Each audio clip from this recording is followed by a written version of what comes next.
Hello people, a very warm welcome to concise classes. तो student, आज हम lecture 11 करेंगे जहां हम पोजेसिव केस के बारे में पढ़ेंगे। एंड आज आपका नाउन भी पूरी तरह से कंप्लीट हो जाएगा, जहां हमने बेसिक से बेसिक चीज़ों के बारे में भी बात करी। और कल से हम प्रोबेबली आपका एडजेक्टिव स्टार्ट कर देंगे। तो आइए स्टार्ट करते हैं। कल मैंने आपको बताया था कि पोजेसिव केस क्या होता है। पोजेसिव केस आप तब यूज़ करते हो जब आप किसी भी वस्तु के साथ अपनी बिलोंगिंगनेस, ठीक है, अपना जुड़ाव जिसे कहते हैं, अपनी जो पोजेशन होता है कि वो चीज़ आपके कंट्रोल में है, आप तब इसका यूज़ करते हो। पोजेसिव केस सिर्फ ओनरशिप के लिए नहीं यूज़ होता है कि ये चीज़ मेरी है, सिर्फ ये दिखाने के लिए नहीं, कभी कभी ऑथरशिप के लिए भी, काइंड के लिए भी, कि क्या किस तरीके की वो चीज़ है, या ओरिजिन के लिए भी कि कहाँ से वो चीज़ आई है, क्या उसका ओरिजिन है। इन चीज़ों को दर्शाने के लिए भी पोजेसिव केस का यूज़ हो जाता है। Apart from that student, possessive case का यूज़ कॉन्ट्रैक्शन के लिए भी यूज़ होता है। कॉन्ट्रैक्शन का मतलब होता है जब हम शब्दों को छोटा बनाते हैं, जैसे डिड नॉट, ठीक है, डिड नॉट को हम क्या लिख देते हैं, डिडंट, ठीक है, DIDN अपोस्ट्रोफी T, तो हम डिड नॉट को लिख देते हैं डिडंट। ओके, इज नॉट को लिख देते हैं इजंट, ISN अपोस्ट्रोफी T, तो इजंट। तो जो आपका पोजेसिव केस है, यानी कि जो अपोस्ट्रोफी S है, वो कॉन्ट्रैक्शन के लिए भी यूज होता है। सेकेंडली, जो आपका पोजेसिव केस है वो कुछ शब्दों को, कुछ सिंबल्स को, कुछ नंबर्स को, नॉट शब्द, कुछ सिंबल्स, कुछ नंबर्स को प्लूरल बनाने के लिए भी यूज होता है। जैसे हमने लास्ट टू लास्ट एक सेशन में बात करी थी, आई गेस, जब हम नंबर की बात कर रहे थे, कि सपोज आपको ए को प्लूरल बनाना है, A for apple, single letter A, ठीक है, तो आप क्या लगाओगे उसको प्लूरल बनाने के लिए, ए अपोस्ट्रोफी एस। तो आपका जो अपोस्ट्रोफी एस है, सिंगल लेटर, सिंगल सिंबल, इन सब को प्लूरल बनाने के लिए भी यूज किया जा सकता है। ठीक है, आज हम कुछ इंपॉर्टेंट रूल्स की बात करेंगे with respect to possessive case, तो आप इस सेशन को एंड तक देखना। पहला है स्टूडेंट कि जब आपकी नाउन सिंगुलर होती है, ठीक है, जब आपकी नाउन सिंगुलर होती है और अगर तब आपको उसको पोजेसिव केस में कन्वर्ट करना है, तो आप यूज करोगे उसके आगे अपोस्ट्रोफी एस, ठीक है, जैसे द बॉयज बुक, ठीक है। अब आपने बॉय के आगे अपोस्ट्रोफी एस लगाया क्योंकि बॉय आपका सिंगुलर है, ठीक है, तो यहां आपका लग गया apostrophe S. The Kings crown, क्योंकि किंग आपका एक सिंगुलर है, तो किंग के आगे लग गया अपोस्ट्रोफी एस। तो पहला तो रूल आपका ये रहा। सेकेंड है student, the letter S is omitted in a few words where too many hissing sounds would come together. कहने का सेंस सिर्फ इतना है कि जिन शब्दों में से आपको हिसिंग साउंड आती है, ठीक है, एंड में ज की आवाज आती है, उसमें हम सिर्फ अपोस्ट्रोफी यूज करेंगे, एस नहीं यूज करेंगे। जैसे कंसाइज, ठीक है, आ रही है ना हिसिंग साउंड, तो कंसाइज के आगे हमने सिर्फ लगाया apostrophe for concise sake, for goodness sake, for justice sake, for Jesus sake, जिसमें आप देख रहे हो हिसिंग साउंड्स की आवाज आ रही है, की आवाज आ रही है, राइट।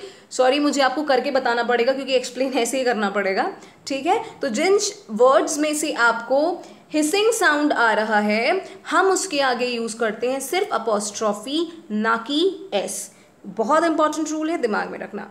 नेक्स्ट हम बात करते हैं स्टूडेंट, जब आपके कुछ नाउन्स प्लूरल में यूज होते हैं, जब आपके वो नाउन्स प्लूरल में यूज होंगे, तो जाहिर सी बात है प्लूरल बनाने के लिए हम उसमें एस लगाएंगे या ES लगाएंगे, कुछ एक्सेप्शंस को छोड़ के, ठीक है ना, एस लगाएंगे और ES लगाएंगे। तो वो सिर्फ ये कहना चाह रहा है रूल कि अगर आपके प्लूरल नाउन में एस है, दिमाग में रखना, प्लूरल नाउन में एस है, प्लूरल नाउन में एस है।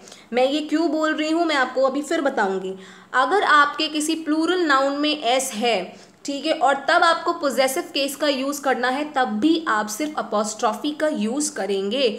जैसे boys school, girls school, horses tails, तो हॉर्सेस, गर्ल्स, बॉयज, ये सब क्या है, ये सब आपके प्लूरल नाउन है, ठीक है। लेकिन जब आपके प्लूरल नाउन में एस नहीं होता है, जैसे मैन का मेन हो जाता है, टूथ का टीथ हो जाता है, ठीक है, गूस का गीज हो जाता है, माउस का माइस हो जाता है, चाइल्ड का चिल्ड्रन हो जाता है, तो यहाँ पर आप अपोस्ट्रोफी एस यूज कर सकते हो, ठीक है। नेक्स्ट हम बात करते हैं स्टूडेंट कि जब आपके नाउन में या फिर कोई टाइटल है, उसमें बहुत सारे वर्ड्स यूज होते हैं जो सिर्फ एक ही व्यक्ति के बारे में बात कर रहा है। बेसिकली ये रूल ये कहना चाह रहा है। तो जब ऐसा कुछ आपको सेंटेंस मिलता है और तब हमें अगर पोजेसिव केस को शो करना है, तो जो बाद का शब्द है, जो लाटर वर्ड है, हम उसमें अपॉस्ट्रॉफी यूज करेंगे। देखिए फॉर्मर होता है और एक लाटर होता है। फॉर्मर होता है पूर्व यानी कि पहला वाला, लाटर होता है यानी कि बाद वाला। ठीक है, जैसे the king of Bhutan's visit, ये जो किंग थे वो भूटान के थे। ठीक है, तो हमने किंग में अपॉस्ट्रॉफी एस नहीं लगाया, हमने भूटान में अपॉस्ट्रॉफी एस लगाया है कि the king of Bhutan's visit. आप ये नहीं कहोगे the king's of Bhutan visit, no, हम वहां पे पूरा संबोधित कर रहे हैं, पूरा एड्रेस कर रहे हैं कि ये जो किंग हैं ये भूटान के हैं, इसलिए हम अपॉस्ट्रॉफी लाटर वाले में लगाएंगे, बाद वाले में लगाएंगे। ठीक है, the prime minister of Mauritius speech, ये जो प्राइम मिनिस्टर थे वो मॉरिशियस के थे, तो हमने जो एस लगाया वो मॉरिशियस में लगाया। ठीक है, तो आपका जो अपॉस्ट्रॉफी एस लगा है वो मॉरिशियस में लगा है। अच्छा, अब मैं आपसे क्यों कह रही थी कि आप सिर्फ प्लूरल नाउन में अपॉस्ट्रॉफी एस लगाएंगे, बिकॉज स्टूडेंट बहुत बच्चों को ये कन्फ्यूजन है या फिर ये पढ़ाया भी गया है शायद कि अगर आपके वर्ड, कोई भी वर्ड अगर एस से एंड हो रहा है तब भी आप अपॉस्ट्रॉफी यूज करोगे, लेकिन ऐसा नहीं है। देखो कुछ ग्रामेरियंस जो होते हैं ऐसा यूज़ करते हैं और कुछ ग्रामेरियंस ऐसा होते हैं जो नहीं यूज़ करते हैं, और दोनों ही तरीका सही है। फॉर एग्जाम्पल आपका ये मॉरिशियस है, अब मॉरिशियस के एंड में एस है, अगर मैं सिर्फ इसे अपॉस्ट्रॉफी लगा के छोड़ देती ये तब भी सही था, और अगर मैं इसके आगे मॉरिशियस के आगे अपॉस्ट्रॉफी एस लगा दे रही हूँ तो ये तब भी सही है। जो आपका ये अपॉस्ट्रॉफी का रूल एप्लीकेबल है ना, ये सिर्फ आपका प्लूरल नाउन में एप्लीकेबल है।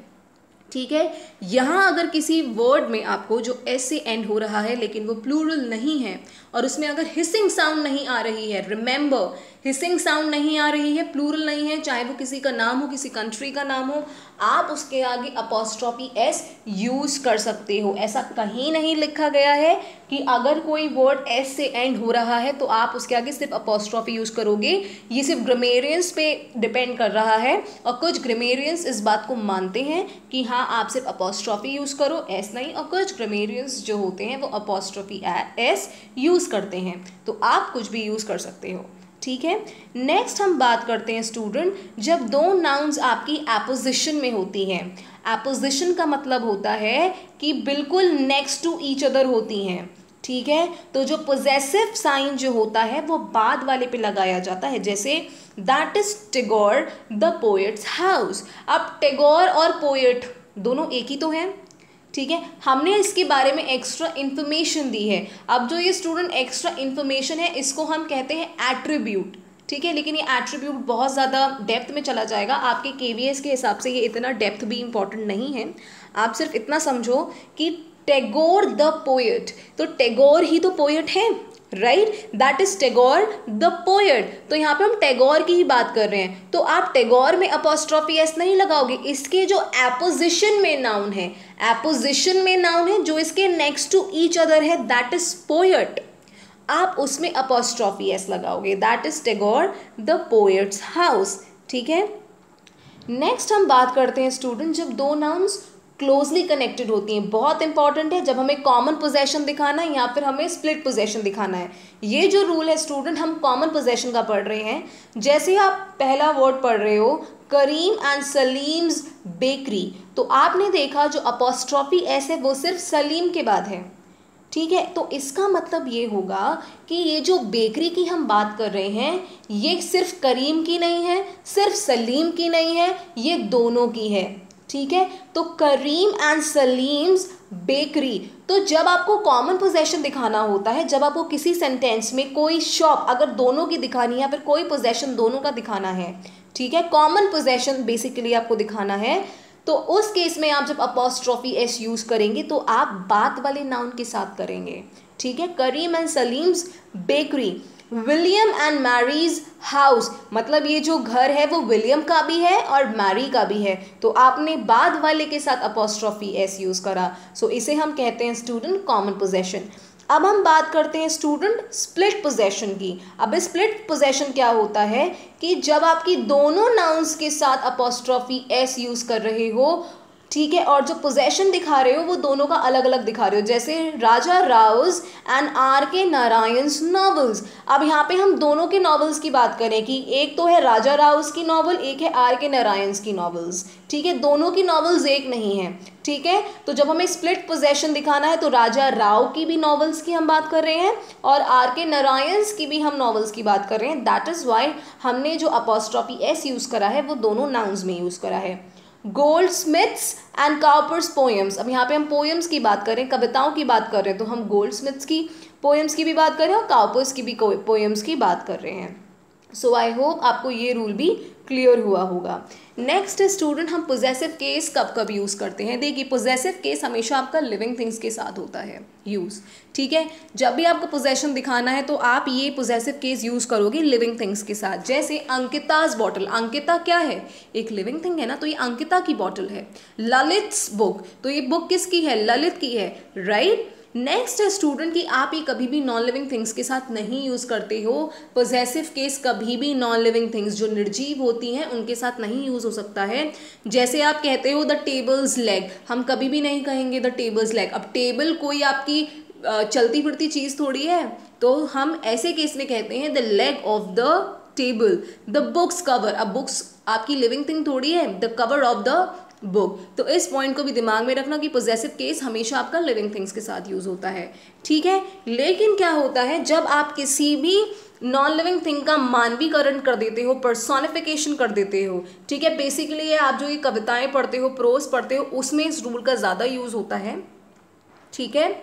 सो जैसे पढ़ो इंडियाज हीरोज, अब इंडिया तो एक कंट्री है ना, it is not a living thing, ठीक है, लेकिन हमने बोला है इंडियाज हीरो, तो हम यहाँ पे बता रहे हैं कि ये जो हीरोज हैं ये इंडिया के हैं, तो हम बेसिकली यहाँ पे इसका मानवीकरण कर रहे हैं। तो हम इंडिया के साथ अपॉस्ट्रॉफी एस यूज करेंगे। Nature's laws at duty's call, ठीक है, एट ड्यूटीज कॉल स्टूडेंट आपका एक ईडियम है कि कुछ आपके ईडियम होते हैं, कुछ मुहावरे होते हैं, कुछ फ्रेजेस होते हैं जिनमें भी आपका अपॉस्ट्रॉफी एस यूज हो जाता है। जैसे एट वन बिट्स एंड, ठीक है, एट ड्यूटीज कॉल।